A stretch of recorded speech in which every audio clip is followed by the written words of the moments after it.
अस्सलाम वालेकुम नाजरीन, मैं हूं आपका मेज़बान उमर जावेद। प्रोग्राम जुर्म अंजाम के साथ लाहौर के इलाके शुमाली छावनी में 70 साल बुजुर्ग बैंक से रकम लेके निकले तो साथ ही डाकुओं ने उनको लूटने की कोशिश की और मज़ाहमत पर इंतहाई बेदर्दी से फायरिंग करके उनको कत्ल कर दिया।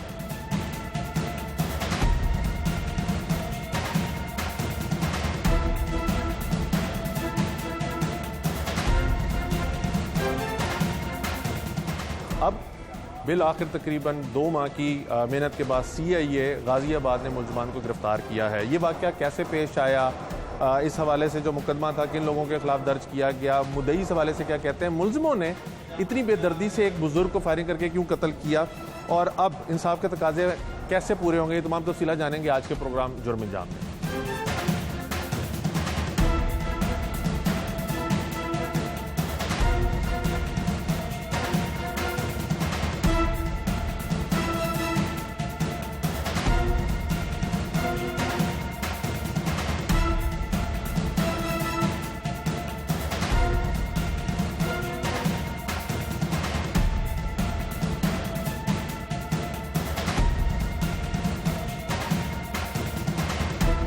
मैं इस टाइम CIA गाज़ियाबाद में मौजूद हूँ और इन्होंने तकरीबन 2-3 हफ्ते की मुसलसल कोशिशों, मुसलसल छापों के बाद मुलजमान को गिरफ्तार किया है। कितने मुलजमान गिरफ्तार हुए ये भी जानने की कोशिश करेंगे। और ये मुलजमान ने बुज़ुर्ग को इस तरह के, यानी जब वाक़यात होते हैं तो अगर कोई बुज़ुर्ग शख्सियत हो तो उसको लूट मार की कोशिश उसके साथ की जाती है, लेकिन इतनी बेदर्दी से उसके ऊपर फायरिंग नहीं की जाती। इन मुलजमान ने फायरिंग की, इनका बैक रिकॉर्ड किया, ये तमाम तफसीलात जानेंगे। लेकिन एक मुलजिम जो CIA के पास सिस्टम हिरासत में, उससे जानने की कोशिश करते हैं कि ये कब से वारदातें कर रहा है, कितनी वारदातों में ये जेल जा चुका है, कितने मुकदमात इसके ऊपर अभी भी दर्ज हैं। और एक 70 साल का बुजुर्ग, पूरी ज़िंदगी की जमा पूंजी उसने बैंक में जमा कराई हुई थी, उसको लेकर निकल रहा था, तो उसको क्यों लूटा, क्या बैंक से कोई इन्फॉर्मेशन मिलती है, इनके पास अपने ज़राए हैं, ये तमाम सवालात के जवाब इस चीज़ लेते हैं। तुम्हारा नाम क्या? मोहम्मद उमर। उमर, कब से वारदातें कर रहे हो? 2-3 साल है। कहाँ के रहने वाले हो? China scheme. लाहौर में? जी सर। वालिद क्या करते हैं तुम्हारे? वालिद खराब का काम करते हैं। और कितने बहन भाई हो? 5 बहन हैं। सारे वारदातों वगैरह में मुलविस? नहीं सर। हाँ। 3 बहनें 2 भाई हैं, वो खराब का काम ही करते हैं। तो तुम कोई काम वगैरह इससे पहले कुछ करते थे वारदातों से पहले? जी सर, खराब का काम करते हैं। कितना अर्सा खराब का काम किया? सर 4-5 साल किया। फिर डकैती वगैरह में कैसे आ गए? सर बस गलत गैदरिंग में बैठे थे। नशा वगैरह भी करते हो? जी सर। कौन सा नशा करते हो? चर्च पीते हो? जी सर। शादीशुदा हो? नहीं सर। हाँ। नहीं, कुवारा। कुंवारे हो अभी? जी सर। तो शादी क्यों नहीं की? सर बस। कितनी वारदातें कर चुके अब तक? सर मेरे पर 9 मुकदमा आता है। किस नौइयत के मुकदमा आते हैं? ये चोरी डकैती के। कौन कौन से थानों में, किन इलाकों में ज़्यादा वारदातें करते हो? सर शादबाग, इसमें ज़्यादा। शादबाग में? वहाँ पे उसकी क्या वजह शादबाग में वारदात करने की? सर क्योंकि वहाँ गलियों का पता है, इसलिए। ठीक है। ये वारदात जो तुमने की, ये कैसे की, कैसे तुम्हें पता चला कि बुजुर्ग के पास पैसे हैं नहीं हैं? सर हम जा रहे थे तो बैंक में से बाबा जी निकले बैग पहन के, तो हमें शक हुआ कि इनके पास पैसे हैं। तो हम उनके पीछे लग गए, उनके पीछे सोसाइटी में गए।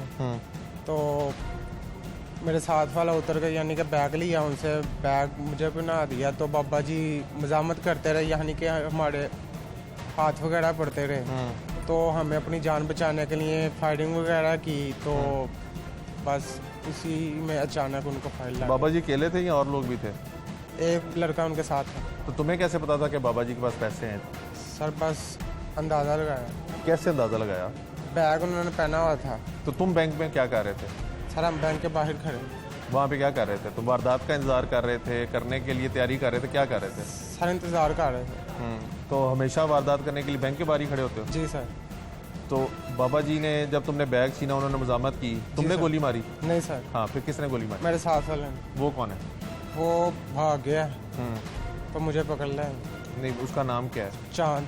चांद? हाँ जी, मोहम्मद बिन कासिम। वो कहाँ का रहने वाला है? वो खोखो रोड का रहने वाला। तुम उसको कैसे जानते हो? सर मेरा जेल में दोस्त बना था। अच्छा, तुम जेल भी जा चुके हो? जी सर। कितनी दफ़ा जेल गए हो? 2 दफ़ा सर। किन केसों में?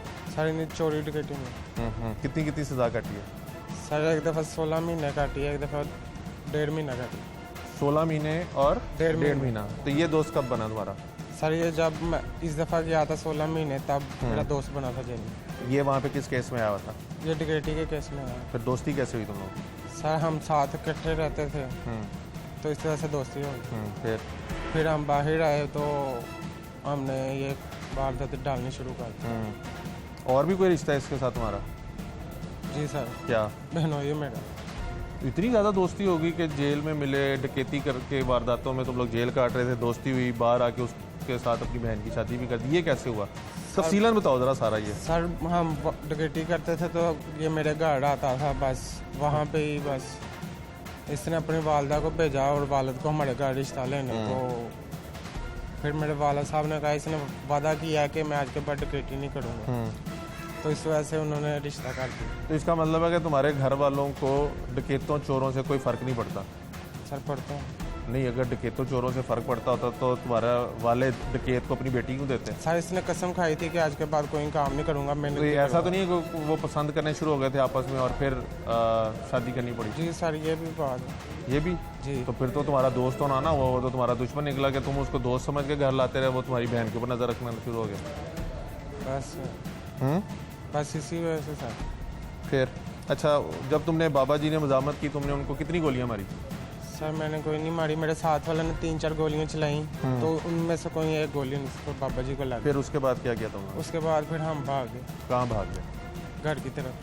कितना अरसा लाहौर में छुपे रहे या बाहर छुपे रहे? लाहौर में छुपे रहे सर। अच्छा, फिर कैसे पकड़े गए? सर घर में सोया हुआ था, एक दिन तो पुलिस आई तो उन्होंने पकड़ ली। जो पैसे वारदात के दौरान लूटते थे उसका क्या करते हो तुम लोग? सर खा पी जाते थे, नशे तमाशे खा लेते, जुआ खेल लेते। जुआ कहाँ पे खेलते हो? Sir Khokhar road. Khokhar road पे? जी सर। वहाँ पे कोई जुआ वगैरह का कोई अड्डे वगैरह है? नहीं क्या सर, गली में मोबाइल पे खड़ा होता था, नंबर लगाते थे।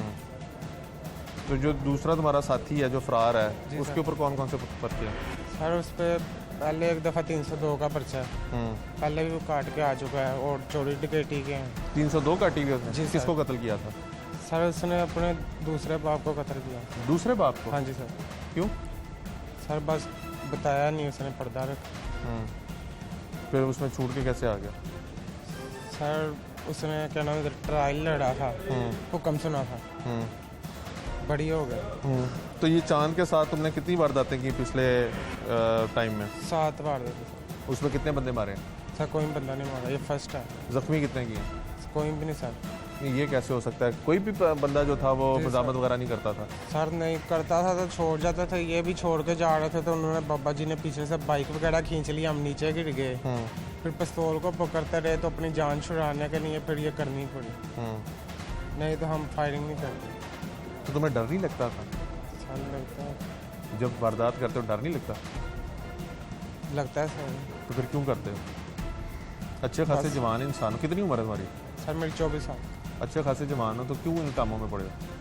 सर बस यारी दोस्ती। यारी दोस्ती क्या? सर किसी गैदरिंग, दोस्त ने कहा था डकैतियाँ करो? गैदरिंग ऐसी थी। किस तरह की गैदरिंग थी? खुल के बताओ ना यार उमर। सर चर्च वगैरह बैठ के पीते थे, उधर आके बैठते थे, मेरे दोस्त वगैरह ये काम करते थे। एक दफ़ा मिसाल ले गए, फिर लालच पड़ गई, फिर हम भी शुरू हो गए। आज तक सबसे बड़ी वारदात कौन सी की है और कहाँ पे की है? सर ये 70,000 की थी। ये कहाँ पे की थी? ये शादबाग में की थी। वो किसके साथ वारदात हुई थी? वो आदमी था कोई, उसके साथ की थी। उसको भी गोली मारी थी? नहीं सर, हाँ। वारदात की थी, पैसे लेके हम फरार हो गए। तो जब तुमने ये इस बुज़ुर्ग के साथ वारदात की और उनको गोलियां मारी तो तुम्हें क्या पता था चला कि वो फौत हो गए हैं या जिंदा हैं? चेक किया? नहीं सर, हम निकलने की उधर हमें अपनी पड़ गई थी। फिर उसके बाद खबरें शबरें कभी नहीं देखी टीवी? जी सर देखी थी। क्या खबर चलती रही? यही कि बाबा जी फौत हो। तो वहाँ से तुमने कितने पैसे लूटे थे? सर 1 रुपया भी नहीं। क्यों, बाबा जी तो 15-20 लाख रुपया लेके नहीं निकले थे? नहीं सर, हाँ, खाली बैग था। खाली बैग था? जी सर। तो फिर वारदात क्यों की थी? सर हमें पता ही नहीं, हमने आगे जाके चेक किया तो खाली बैग। तुम्हें बैंक में से किसी ने इतला दी थी? नहीं सर। हाँ, अंदाजा जो बैंक से बैग लेके बाहर निकला था, हम इसके पीछे लग गए। लेकिन अगर बाबा जी के पास पैसे ही नहीं थे और तुमने कुछ लूटा ही नहीं था, फिर उन्होंने मजामत क्यों की? सर पता नहीं। FIR में कितने पैसे लिखे गए थे? सर हमें पड़ी नहीं, पता नहीं। अच्छा, बड़ी हैरानगी की बात है कि बाबा जी के पास अगर पैसे नहीं थे, उन्होंने फिर भी मजामत की और तुमने उनको गोली भी मार दी। सर अपनी जान तुम्हारी छुड़वानी थी अकल वो मानती है ये बात? वो हमारे हाथ पड़ गए थे, अपनी जान छुड़ानी थी। हमें तो यही पता था कि पैसे होंगे इनके पास, इनके पास पैसे हैं, इस वजह से हम पीछे लगे थे। अब तुम्हारा साथी जो है वो फरार है, जी सर। उसको पकड़वाने के लिए क्या कोशिशें तुमने की हैं, उनको मदद की है? सर रेटें वगैरह की हैं, वो भाग गया। तुम्हारी बहन वगैरह को भी पता चल गया होगा? जी सर। तो फिर वो क्या कहती है? सर मेरी तो बात ही नहीं उनसे हुई, ना मुलाकात करवा रहे हैं। कत्ल करने बाबा जी को फायरिंग करने के बाद, जख्मी करने के बाद तुम लोग तो अपने घरों में रहते रहे ना? जी सर। तो जो कस्में वादे तुम्हारे बहनोई ने किए थे वो कहाँ पे गए? सर नहीं सर। आप मुलजिम की गुफ्तगू सुन रहे हैं। इसके साथ जो दूसरा साथी था जिसका नाम ये चांद बता रहा है वो फरार है और इसके बकौल उसने फायरिंग की थी। इसकी इस बात में कितनी सदाकत है ये भी जानने की कोशिश करते हैं और आप अंदाज़ा लगाएं कि जेल के अंदर ये डकैती की वारदात करने के बाद उसमें गिरफ्तार हुआ, जेल चला गया 16 महीने के लिए और वहाँ पे इसको मुलजिम मिला जिसके साथ ना सिर्फ इसकी दोस्ती होगी बल्कि वो इसके घर आना जाना शुरू हो गया और इसी के घर में उसने डाका मारा, यानी इसकी बहन के साथ उसका मुआशरा चल पड़ा और फिर उसके साथ शादी कर ली और वहाँ पे कसम ये खाई कि वो आइंदा वारदात नहीं करेगा। और अब ये अपने मुंह से बता रहा है कि इसका जो दोस्त बाद में बहनोई बना वो कत्ल में भी जेल काट चुका है, उसने अपने सतीले बाप को कत्ल किया था। डीएसपी गाज़ियाबाद जिन्होंने इस मुलजिम को पकड़ा है और इस केस को वो परसू कर रहे थे जब से वो बाबा जी ये जो बुज़ुर्ग थे कत्ल हुए थे, उनसे जानते हैं कि इसकी बातों में कितनी सदाकत है। दूसरा मुलजिम जो है वो कितना हार्ड एंड क्रिमिनल है और मुद्दइयों से भी जानने की कोशिश करते हैं कि मुलजिम कह रहा है कि बुज़ुर्ग के पास तो पैसे थे ही नहीं, अगर इसकी बात सच्ची है तो फिर मज़ाहमत क्यों हुई, ये तमाम तफसीलात भी जानते हैं।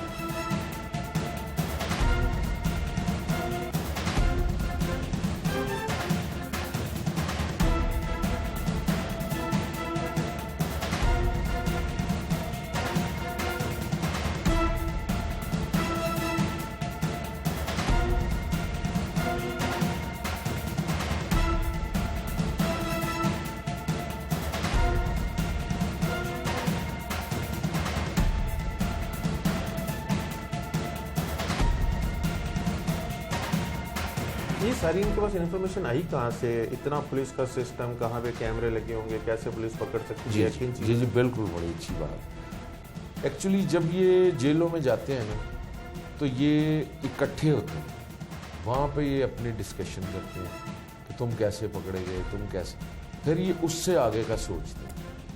अब इसी का जो चांद है ये उमर के साथ मिलता है जेल में, जेल से ही इसकी दोस्ती बाहर तक आती है, बाहर से इसकी सिस्टर के साथ इसकी दोस्ती होती है, देन वो शादी कर लेता है। ऑलरेडी भी ये मैरिड है चांद। अच्छा, पहले से भी शादीशुदा है। उसमें जो अभी तक हमारी इन्वेस्टिगेशन है कि वो वाइफ इसकी फौत हो गई है, अब इसने वो बेटी इसके पास है जो मेरी वाइफ है, उमर की सिस्टर। अब आगे जो चांद का बहनोई है वो भी मर्डर रॉबरी में जेल में। अब ये पैसे इकट्ठे कर रहा है कि अब उसकी जो है ना बेल कराई जाए। चांद वो कैसे होता है कि जी ये मुलजिम पहले तो आप समझते हैं सिस्टम को कि ये पहले तो मिन्नतें करते हैं, फिर डराते हैं, फिर पैसों का लालच देते हैं, तो लोगों को पैसों वो दियत दे दी, फिर वो इसमें बाहर आ जाता है। लोग जो है वो कुछ अरसे के बाद कुछ लोग माफ़ भी कर देते हैं, ठंडा हो जाता है, ऐसे है। लेकिन ये इंतहाई हार्ट एंड है, उनसे बिल्कुल हटके हैं। फारूक भाई ये बताइएगा कि आप दोनों का कह रहे हैं क्रिमिनल रिकॉर्ड है दोनों, या पहले वाला है वो अपने यानी जो भी फरार मुलजिम है चांद, उसके कत्ल के भी उसके ऊपर मुकदमा है, डकैती के भी, तो फिर इतनी जल्दी बाहर कैसे आ जाता है? इसका मतलब है कि पुलिस की जानी जो चलान कमज़ोर जमा कराया जाता है, नाकिस तफ्तीश की जाती है, इसलिए बाहर आ जाता है। कहाँ से इनको फायदा होता है? एक्चुअली ना जो मैं बात करता हूँ, पुलिस, प्रोसिक्यूशन, अदलिया ये सब मिल के करते हैं। इसमें एविडेंस जो है ना वो बंदा है जो विक्टिम है।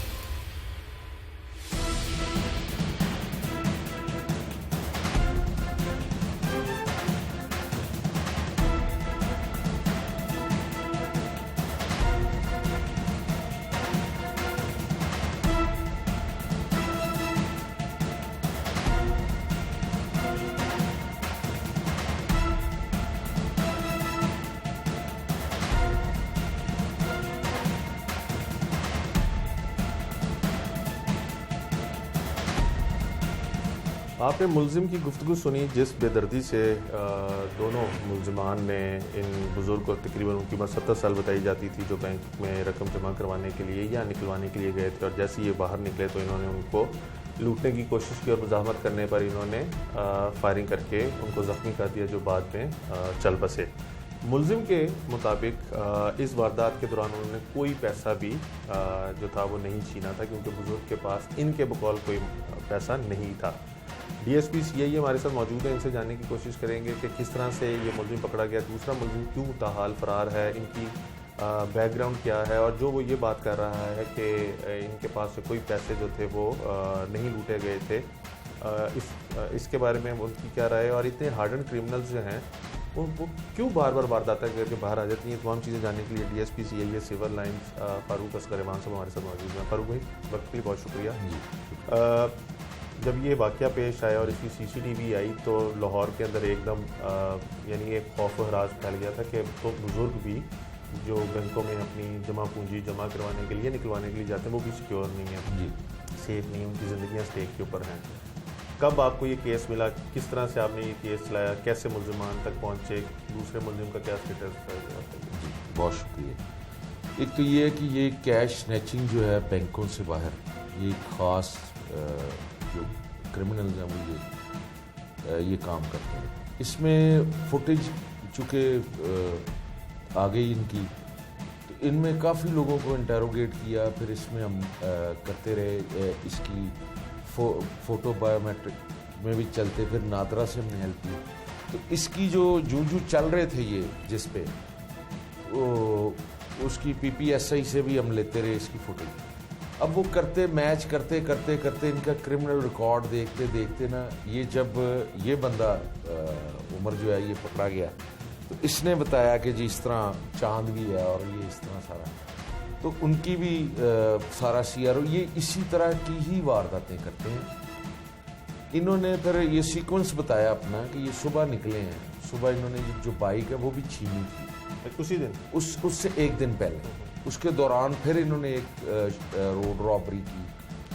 उसके बाद इस दिन इन्होंने सबसे पहले चमड़ा मंडी एक बैंक में जाके, उसकी इनकी वारदात का जो तरीका था वो ये था कि चांद अंदर बिल जमा करवाने जाता है, जो फरार है। जी जी, वो बिल जमा करवाने जाता है। बिल जमा करवाते हुए लोगों को जज कर लेता है कि कौन बंदा जो है वो कैश विड्रॉ करा रहा है। उसने यहाँ टारगेट देखा चमड़ा मंडी MCB से, लेकिन वो उसके पीछे उसने कैश विड्रॉ कराया उस बंदे ने, तो ये उसको चेज करते करते पैरागॉन सिटी तक चले। अच्छा, यानी चमड़ा मंडी से पैरागॉन सिटी तक, तो बहुत लंबा फासला। जी जी जी।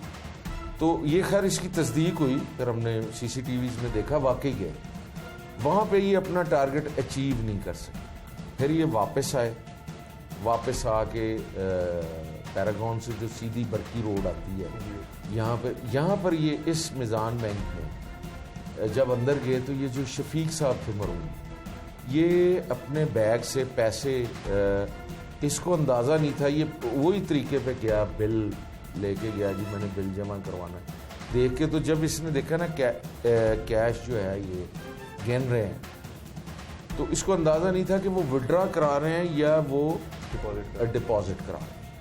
तो खैर ये फिर ये रैकी पे बाहर बैठ गया, वो इसको अंदाज़ा था कि इनके पास बैग, एक्चुअली वो वहाँ पे कैश को जमा करवाने गए। वहाँ से निकल के बुज़ुर्ग थे वो 70 साल के, जब इसने वारदात की तो फिर उन्होंने आगे से रेजिस्ट किया, तो रेजिस्ट किया तो इसने आगे से पहले फायर किया कि पीछे छोड़ देंगे ये मेरा पीछे, लेकिन फिर इसने बड़ी बेदर्दी से उनको फायर मारा।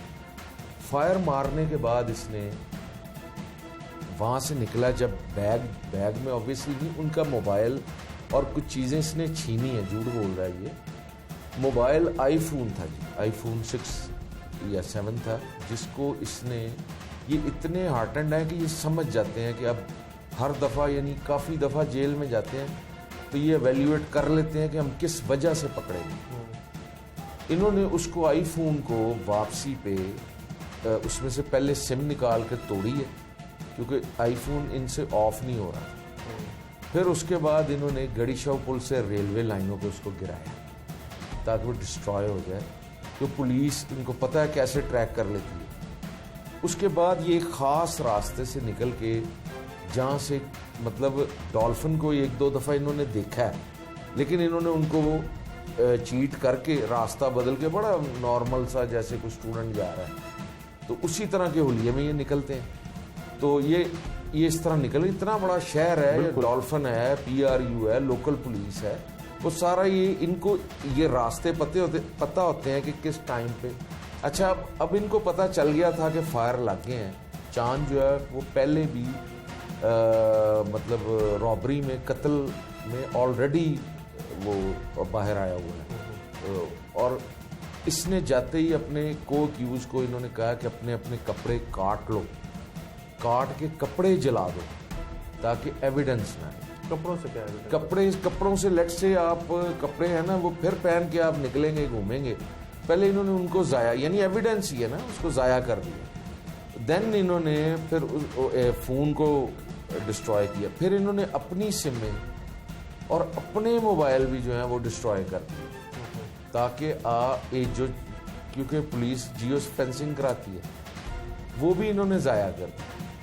उसके बाद फिर इनको इस चीज़ का भी आइडिया है कि लाहौर शहर में कहाँ कहाँ पे बड़े कैमरे लगे हैं, जहाँ से हमने उससे पहले ही उस रास्ते को छोड़ना है, जहाँ पे बड़े चौकों में जो हैवी कैमरे लगे हैं।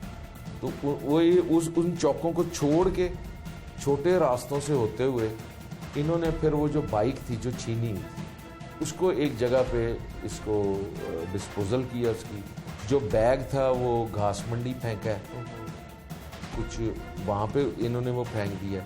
फिर उसके बाद ये आपस से अलहदा हो गए। जहाँ पे इनकी एक्चुअल बाइक थी जो स्नैच शुदा थी, वो तो इन्होंने बागबानपुरा के एरिए में छोड़ी, और जो एक्चुअल बाइक थी फिर उस पर नॉर्मली जो होती है, कोई चेक भी किया तो जी मेरे अपने नाम पे, वो कर दिया। फिर उसके बाद इन्होंने, चूँकि ये समझते हैं, ये सारी इनके पास इन्फॉर्मेशन आई कहाँ से? इतना पुलिस का सिस्टम, कहाँ पे कैमरे लगे होंगे, कैसे पुलिस पकड़ सकती है?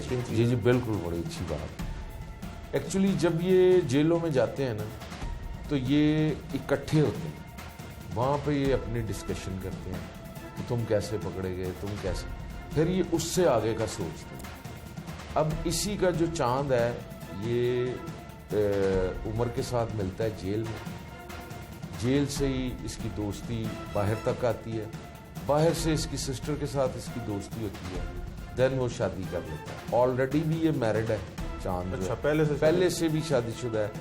उसमें जो अभी तक हमारी इन्वेस्टिगेशन है, तो वाइफ इसकी फौत हो गई है। अब इसने वो बेटी इसके पास है जो नई वाइफ है, उमर की सिस्टर। अब आगे जो चांद का बहनोई है वो भी मर्डर रॉबरी में जेल में।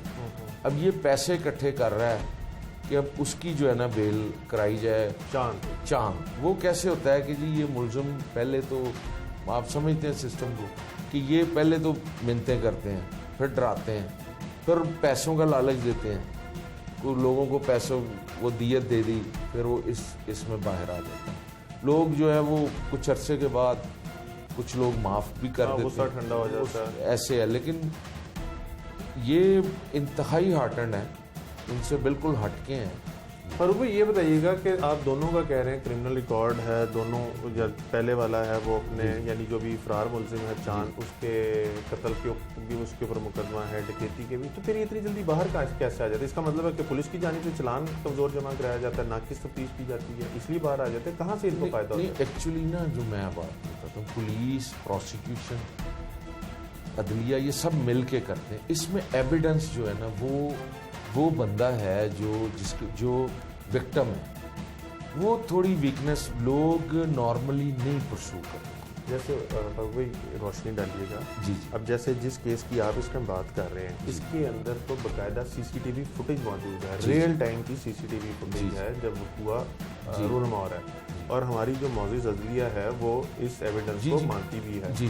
तो अगर इसके बावजूद भी ये मुलजिम बाहर आ जाएंगे, नहीं, ये इसमें मैं फिर उसको रिपीट कर रहा हूँ अपनी बात को, कि जो इसका मुद्दई है अगर उसको आप देखें 90% जो है ना केसेस मुद्दई खुद माफ़ी दे देते हैं। 90% में लोग माफ़ी दे देते हैं किसी वजह से, मुख्तलिफ वजूहत। इसमें आप ना पुलिस का इसलिए आप नहीं ब्लेम कर सकते कि पुलिस का चालान सेंटअप होने के लिए एक पूरा सिस्टम है, उसमें से उसकी स्क्रूटनी होती है, उसमें से गुजर के फिर वो कोर्ट में जाके सबमिट होता है। भाई प्रिसाइजली बताइएगा, इस मुलजिम को आपने कैसे गिरफ्तार किया और जो दूसरा फरार मुलजिम है जी। उसके ऊपर ये इल्ज़ाम है कि उसने फायरिंग करके बुजुर्ग को कत्ल किया, जी जी उसकी गिरफ्तारी के लिए क्या कोशिश होगी?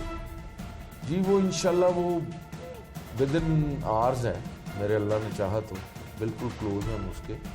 तो इसको अब मैं वो नहीं बताना चाहता कि वो पब्लिकली हो जाए, तो इसका उसी हम CCTV से ही मैच करके नादरा से हेल्प लेके हमने इसको पकड़ा। तो उसकी दूसरा मुलजिम भी आप कहते हैं कि वो विद इन आवर्स है इंशाल्लाह। उसकी भी कोशिश जी की जी जाए। इंशाल्लाह विद इन आवर्स है, और अल्लाह ने चाहा तो वो भी पकड़ा जाएगा, और वो ये सज़ा से बच नहीं सकती। अल्लाह ने चाहा तो, आपने खुद ही कहा कि जी इनकी CCTV है, तो मोर देन इनफ है जी, ये एविडेंस है। बहुत शुक्रिया। DSP civil lines CIA Farooq Asghar एवांस में हमारे साथ मौजूद थे। आप मुलजमान के हवाले से सुन रहे थे कि कत्ल के मुलजिम हैं, कत्ल में जेलें काटी हुई हैं, और अभी ये मुलजिम जो अभी फरार है चांद, ये अपने बहनोई को जो डकैती मज़ामत पे कत्ल किया हुआ जिसने एक शख्स को, और उस की सज़ा काट रहा है जेल में, उसको बाहर निकालने के लिए पैसे जमा कर रहा है। तो आप देख सकते हैं कि ये सिस्टम जो है कितना डेंस है, कि ये मुलजमान कितने एक दूसरे को सपोर्ट करते हैं, और किस तरह से ये जब अदालतों में केस जाते हैं तो वहाँ पर भी रिलीफ लेने के लिए पूरी कोशिश करते हैं। लेकिन फारूक भाई का कहना है कि ना सिर्फ दूसरे मुलजिम को गिरफ्तार करने के लिए भरपूर कोशिश है कहने, बल्कि उसको जल्द गिरफ्तार कर लिया जाएगा। इस हवाले से मुद्दई क्या कहते हैं, जैसे इन्होंने खदशा जाहिर किया कि मुद्दई जो है वो ज़्यादातर केसेस में माफ़ कर देते हैं, जिसकी वजह से मुलजमान को सज़ा नहीं मिल पाती। इस केस के मुद्दई अपने वालिद की मौत के ऊपर क्या कहते हैं और सज़ा दिलवाने के लिए किस तरह की राय रखते हैं, वो भी जानते हैं।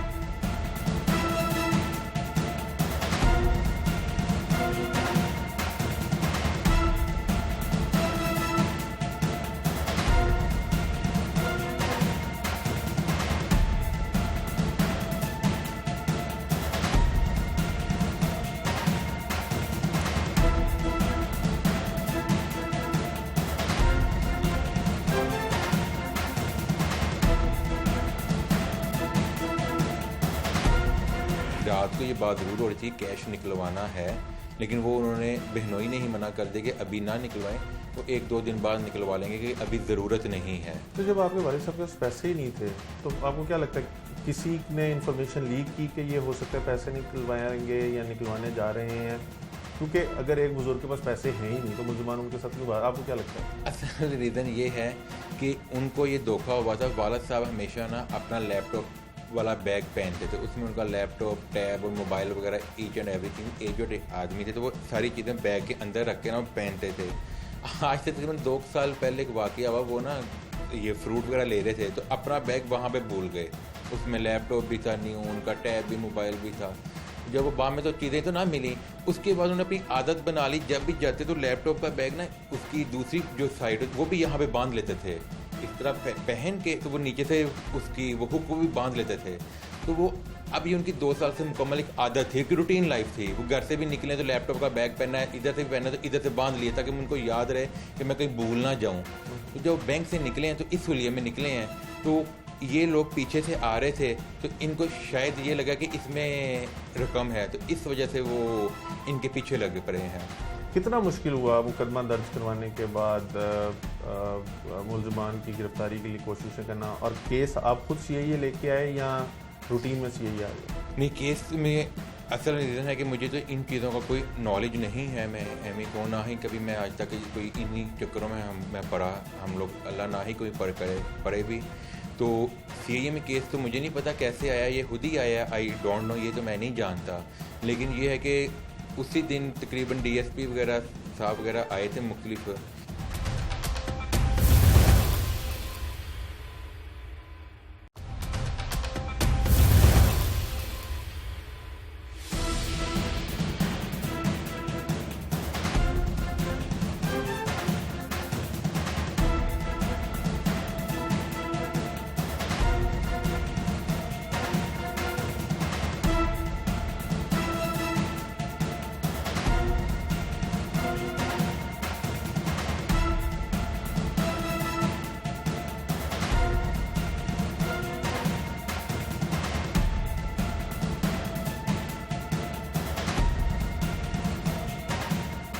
इस अफसोसनाक वाक़े में जो बुज़ुर्ग फौत हुए उनके बेटे और इस मुकदमे के मुद्दई हमारे साथ मौजूद हैं, उनसे जानने की कोशिश करेंगे कि ये एक ऐसा गम है जिसको भुलाया नहीं जा सकता। बंदा तिबई मौत फौत हो जाए तो फिर भी इंसान को सब्र आ जाता है। कुदरती अमल है कि तिबई मौत अपनी ज़िंदगी गुजारने के बाद बंदा चला गया और अल्लाह की रज़ा थी, लेकिन इस तरह से घर से वो निकले किसी काम के लिए और रास्ते में उनके साथ वारदात हो जाए और उनकी जान ले ली जाए तो बड़ी तकलीफ़ दे अमर होता है। आपको ये सोच के भी तकलीफ़ पूरी ज़िंदगी रहती है कि काश ये ऐसा ना हुआ होता तो आज वो हमारे दरमियान होते। इनसे जानने की कोशिश करेंगे कि कैसे वाक़या पेश आया, इनको क्या पता चला ये वहाँ पर मौजूद थे या नहीं थे, और दूसरा एक मुलजिम जो है वो पकड़ा गया है, दूसरा फ़रार है। पुलिस के साथ इनका इंटरेक्शन कैसा रहा इतने टाइम के अंदर, ये तमाम तफसीलात जानते हैं। उमर साहब, एक तो वक्त के लिए बहुत शुक्रिया और बड़ा अफसोसनाक है कि आपको इस तरह आपके वालिद साहब यानी उनके साथ ये इतना बड़ा मिसहैप हो गया। जो अल्लाह की रज़ा। बेशक। क्या कहेंगे इस वाक़े में, कैसे रोनमा हुआ, आपको कैसे पता चला? रूनमा तो ये हुआ कि वाला साहब जो थे वो तकरीबन बैंक गए हैं, कोई 12-10 या 12-10 पे गए हैं और बैंक का डिस्टेंस तकरीबन 3 to 4 मिनट का है घर से। तो वो जब बैंक से निकल रहे थे तो वो और बहनोई साथ थे। तो जब घर के आगे आए हैं बहनोई के तो वहाँ पे इन लोगों ने उनको रोका है, तो वहाँ पे उन्होंने फायरिंग वगैरह, वालिद साहब ने रेजिस्टेंट की है, उनसे थोड़ी सी फाइटिंग की है, तो उन्होंने फिर उन पर फायरिंग खोल दी है। तो मैं तो उस टाइम अपनी फैक्ट्री में मौजूद था कि मुझे उस टाइम तकरीबन 12:25 मिनट पे मुझे कॉल आई है कि मेरे घर से मेरी वाइफ की कि वो फादर को साथ गोली लग गई है। तो ज़ाहिर जब फर्स्ट टाइम कॉल आती है तो बहुत से मिसहैप भी साथ होते हैं, भाई ये हो गया या ये हो गया। तो उसमें हमें था कि शायद उन्होंने बैंक से पेमेंट वगैरह भी निकलवाई है, तो ज़्यादा पेमेंट निकलवाई है, तो वो इस वजह से हुआ है। तो उसके बाद फिर ज़ाहिर मैं जब फैक्ट्री से मैं फ़ौरन वापस आ रहा था तो मुझे रास्ते में ही दोबारा कॉल आ गई कि वो शालीमार हॉस्पिटल लेके गए हैं। तो मैं शालीमार हॉस्पिटल गया तो तब तक वो तकरीबन डेथ डिक्लेयर हो चुकी हुई थी। तो डॉक्टर अपनी कोशिश कर रहे थे लेकिन वो एक किस्म की डेथ हो चुकी हुई थी। 25 मिनट बाद डॉक्टरों ने डिक्लेयर कर दी कि नो मोर। आप उस दिन वालिद साहब पैसे जमा कराने के लिए गए थे या निकलवाने के लिए गए थे? वालिद साहब तो क्रॉस चेक जमा करवाने गए थे, कोई कैश लेके नहीं गए थे, बहनोई के साथ गए थे। तो वो एक रूटीन है था कि वो अपने चेक जो है जमा करवाने गए थे। हाँ, ये था कि रात को ये बात ज़रूर हो रही थी कैश निकलवाना है, लेकिन वो उन्होंने बहनोई ने ही मना कर दिया कि अभी ना निकलवाएं, वो 1-2 दिन बाद निकलवा लेंगे कि अभी ज़रूरत नहीं है। तो जब आपके वालिद साहब के पास पैसे ही नहीं थे तो आपको क्या लगता है किसी ने इन्फॉर्मेशन लीक की कि ये हो सकता है पैसे निकलवाएंगे या निकलवाने जा रहे हैं? क्योंकि अगर एक बुजुर्ग के पास पैसे हैं ही नहीं तो मुलजमान उनके साथ नहीं। आपको क्या लगता है? असल रीज़न ये है कि उनको ये धोखा हुआ था। वालिद साहब हमेशा ना अपना लैपटॉप वाला बैग पहनते थे, उसमें उनका लैपटॉप, टैब और मोबाइल वगैरह ईच एंड एवरीथिंग। एक जो आदमी थे तो वो सारी चीज़ें बैग के अंदर रख के ना पहनते थे। आज से तकरीबन 2 साल पहले एक वाक़या हुआ, वो ना ये फ्रूट वगैरह ले रहे थे तो अपना बैग वहाँ पे भूल गए। उसमें लैपटॉप भी था न्यू, उनका टैब भी, मोबाइल भी था। जब वो बाद में तो चीज़ें तो ना मिली, उसके बाद उन्होंने अपनी आदत बना ली, जब भी जाते तो लैपटॉप का बैग ना उसकी दूसरी जो साइड वो भी यहाँ पे बांध लेते थे इस तरह पहन के, तो वो नीचे से उसकी वो हुक भी बांध लेते थे। तो वो अब ये उनकी 2 साल से मुकम्मल एक आदत थी, एक रूटीन लाइफ थी। वो घर से भी निकले तो लैपटॉप का बैग पहनना है, इधर से भी पहनना है तो इधर से बांध लिया ताकि उनको याद रहे कि मैं कहीं भूल ना जाऊँ। तो जब बैंक से निकले हैं तो इस हुलिये में निकले हैं, तो ये लोग पीछे से आ रहे थे तो इनको शायद ये लगा कि इसमें रकम है, तो इस वजह से वो इनके पीछे लगे पड़े हैं। कितना मुश्किल हुआ मुकदमा दर्ज करवाने के बाद मुलजमान की गिरफ्तारी के लिए कोशिशें करना? और केस आप खुद सीआईए लेके आए या रूटीन में सीआईए आ गया? नहीं, केस में असल रीज़न है कि मुझे तो इन चीज़ों का कोई नॉलेज नहीं है। मैं एमई को ना ही कभी मैं आज तक कोई इन्हीं चक्करों में मैं पढ़ा, हम लोग अल्लाह ना ही कोई पढ़े भी। तो सीआईए में केस तो मुझे नहीं पता कैसे आया, ये खुद ही आया, आई डोंट नो, ये तो मैं नहीं जानता। लेकिन ये है कि उसी दिन तकरीबन डीएसपी वगैरह साहब वगैरह आए थे मुख्तलिफ, तो वो उमर फारूक साहब है थे, वो आए थे। तो वो पर्चा तो तकरीबन उन्होंने 7 बजे काट लिया था। तो बाकी ये कि पुलिस ने ताउन वगैरह तो अल्हम्दुलिल्लाह बेहतरीन किया है। तो खासकर ये कि जो मुलजिम जो उन्होंने पकड़े हैं, एक लड़का जो पकड़ लिया है तो दूसरे की वो अभी जारी है। जारी बात है कि वो इनके हाथों से कहीं स्किप हो गया है। आपको इस ये जो मुलजिम अभी उमर पकड़ा गया, इसके गिरफ्तारी की कब इतला मिली कि एक मुलजिम पकड़ा गया है और दूसरे की कोशिश की जा रही है? ये मुझे तकरीबन इतला मिली थी मंडे नाइट को मिली। कितना रिलीफ है ये आपको जान के कि आपके वालिद के कातिल जो हैं उनमें से एक पकड़ा गया, दूसरे की कोशिश हो रही? देखें रिलीफ तो ये बहुत ज़्यादा कि ज़ाहिर बात है, जो एक नुकसान है वो तो आप फादर का पूरा नहीं हो सकता, जो मर्जी हो जाए, ये तो नुकसान आप पूरा नहीं कर सकते। लेकिन कम अज़ कम एक तो ये तो है ना कि दूसरे आदमी के लिए कि भाई अगर कोई ऐसा काम करेगा वो पकड़ा जाएगा, अगर पकड़ा जाएगा तो फिर उसकी माफ़ी नहीं है, तो सज़ा तो लाजमी मिलनी चाहिए ना। तो अगर यहाँ पे सज़ा नहीं मिलेगी, अगर पकड़ा ना जाए, तो फिर तो वही बात है, जंगल का कानून है कि आप जो मर्जी करते रहें। उमर साहब, इस वाक़े के बाद ज़िंदगी कितनी बदली आपकी? वालिद इस तरह से बेमौत उनको कत्ल कर दिया गया, अब बाहर निकलते हुए, बैंक जाते हुए, काम करते हुए कितना खौफ है, कितना जहन के ऊपर ये वाक़या जो है वो मनफी असरात मुरतब कर रहा है? देखिए ऐसा रीज़न है कि ये इतनी जल्दी तो आपको भी पता है ये चीज़ ना बुलाई जा सकती है ना ही हो सकती है। बाकी ये चीज़ है कि अब बैंक से निकलते हुए अब तो जिसे कहते हैं 5 to 10,000 भी जेब में तो बंदे को वो भी लेके डर रहे होते हैं कि भाई ये ना हो जाए, वो ना हो जाए। अगर रकम ना हो तब भी प्रॉब्लम है, तो अगर रकम हो तो तब भी प्रॉब्लम है। तो जारी बात है कि इस टाइम एक मुश्किल फेज से तो गुजर रहे हैं। तो अभी वो जारी बात है, अभी तो रिसेंटली वाक़या होगा, तो अभी तो वो स्टेबल होने में भी जारी बात है 2-3 मुलजमान के हवाले से क्या कहेंगे? पुलिस कहती है कि ज़्यादातर केसेस में मुद्दई जो हैं वो माफ़ कर देते हैं, जिसकी वजह से मुलजमान को सज़ा नहीं मिलती और वो दोबारा बाहर आके वैसी ही हरकतें करते हैं। आप अपने वालिद के कातिलों को कहाँ देखना चाहते हैं, कैसे देखना चाहते हैं? असल रीज़न है कि मुलजिमान को जो माफ़ करने वाला चक्कर है, तो इसमें तो है ही नहीं कोई कि भाई उसको माफ़ किया जाए। अगर होना कि भाई वो कम उम्र बच्चा है, वो आगे भी मुझे बता रहे थे, ये फ़रूक अवान साहब DSP जिन्होंने इनको पकड़ा है CIA, इन्होंने तावन भी बहुत ज़्यादा किया है। अब ये मुझे बता रहे 3 दफ़ा वो आगे भी जेल जा चुका है। तो अगर वो एक 3 दफ़ा पहले भी जा चुका है, चौथी दफ़ा भी आके यही काम कर रहा है, तो 5वीं दफ़ा भी उसने यही काम करना है, तो फिर माफ़ी का सवाल तो पैदा नहीं ना होता। तो आप चाहते हैं कि जब दोनों मुलजमान गिरफ्तार हो जाएं तो सख्त से सख्त सज़ा मिले? इनको उस सख्त से सख्त सज़ा और फौरी एक्शन होना चाहिए। सज़ा का भी एक्शन फौरी होना चाहिए, इतना लेट नहीं होना चाहिए कि आपको पहले अदालतों के चक्कर लगाने पड़े। असल रीज़न ये होती है जब आपको अदालतों के ज़्यादा चक्कर लगाने पड़ते हैं, तो उसमें मुद्दई कहता है भी हमारा बंदा तो चला गया है, अब हमें किस बात की प्रॉब्लम कि हम अपना काम भी छोड़ें, अपनी हर चीज़ छोड़ें, हम 6-6 माह इस केस के पीछे लगे रहें। असल चीज़ ये है कि पुलिस अपना काम बहुत बेहतरीन कर लेती है और जल्द से जल्द मुजरिम पकड़ लेती है। मसला ये कि आगे से मुजरिम को रिलीफ मिल जाता है। जब अदालतों का, पाकिस्तानी अदालत के निज़ाम का आपको भी पता कि क्या है, वो एक केस को भी जो सही नज़र भी आ रहा है उसको भी 6-6 माह लगा देती है।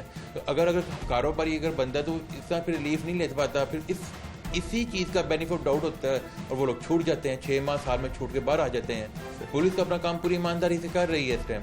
सही, बहुत शुक्रिया उमर साहब, आपने मुद्दई की गुफ्तगू सुनी, मुलजिम का आपने बयान सुना। मुलजिम हैबिचुअल क्रिमिनल है, पहले भी जेल काट चुका है और अब भी उसको कोई नदामत नहीं है।